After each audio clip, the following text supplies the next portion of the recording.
ప్రతికూల వాతావరణాలతో రైతన్నలకు ఏటు పాలు పోని విషయం నెలకొంది.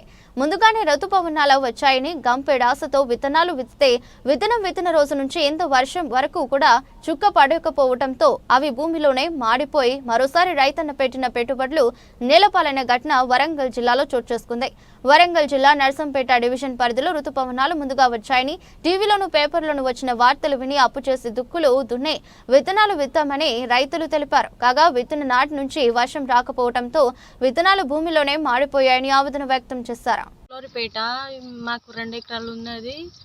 మొక్కజొన్న వేసినాం, నీళ్ళు వస్తుంది అనుకున్నాం. పైనుంచి వర్షం వస్తుంది అంటే రావట్లేదు. మళ్ళీ దున్ని వేయాల్సిందిగా ఉంటుంది. 2 ఎకరాలు పోయిన నెలలో వేసినాం. ఇప్పుడు ఒకవేళ వర్షాలు పడకపోతే మళ్ళీ దున్ని వేస్తామండి. మరి ఇంత దున్నినా కష్టం. ఇక ఏం చేద్దాం, వాన వస్తుంది అనుకున్నాం, అప్పుడు పడ్డది, ఇప్పుడు రావట్లేదు. మళ్ళీ దున్ని వేస్తాం. ఎన్ని ఎకరాలు? 2 ఎకరాలు ఉంది. మొక్కజొన్న. ఏం పేరు? శ్రవంతి. లోరిపేట మాకు 2 ఎకరాలు ఉన్నది. మొక్కజొన్న వేసినాం, నీళ్ళు వస్తుంది అనుకున్నాం. పైనుంచి వర్షం వస్తుంది అంటే రావట్లేదు. మళ్ళీ దున్ని వేయాల్సిందిగా ఉంటుంది. 2 ఎకరాలు పోయిన నెలలో వేసినాం. దున్ని వేస్తామండి. ఇష్టం. ఇక ఏం చేద్దాం, వాన వస్తుంది అనుకున్నాం, అప్పుడు పడ్డది, ఇప్పుడు రావట్లేదు. మళ్ళీ దున్ని వేస్తాం. జూన్ నెలలనే ఋతుపవనాలు వచ్చినాయని మొదలనే విత్తనాలు వేసుడు మొదలుపెట్టినాం.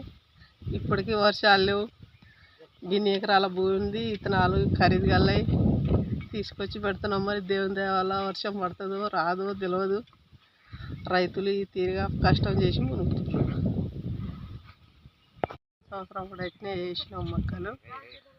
అప్పుడు వర్షాలు రాక కొంత ఎండిపోయినాయి, కొంత ఏమో ఇట్లా వర్షాలు వచ్చి తడిసిపోయినాయి. ఆగమైంది, రైతు ఇట్లా మునుగుతుండు. ఈసారి కూడా ఎత్తాను. మరి పత్తి పెట్టినాం, అది కూడా వర్షం లేక కొంత మలిచినాయి, కొంత మొలవలేదు. మొక్కలు ఎత్తాను 3 ఎకరాలు. దేవుని నమ్ముకొని మరి వర్షాలు పడదో తెలియదు. విత్తనాలు మాత్రం ఖరీదు కలే. రైతు తెచ్చి వేయాలంటే ఇబ్బంది అవుతుంది. ఎట్లా బతుకుతారో ఎట్లా ఎండ ఈ తీరుగా కొడుతుంది. ఈ పరిస్థితి రైతుది. ఇక అయినా వర్షాలు పడితే మంచిగా పంటలు పండితే దేవుని పుణ్యాన బతుకు.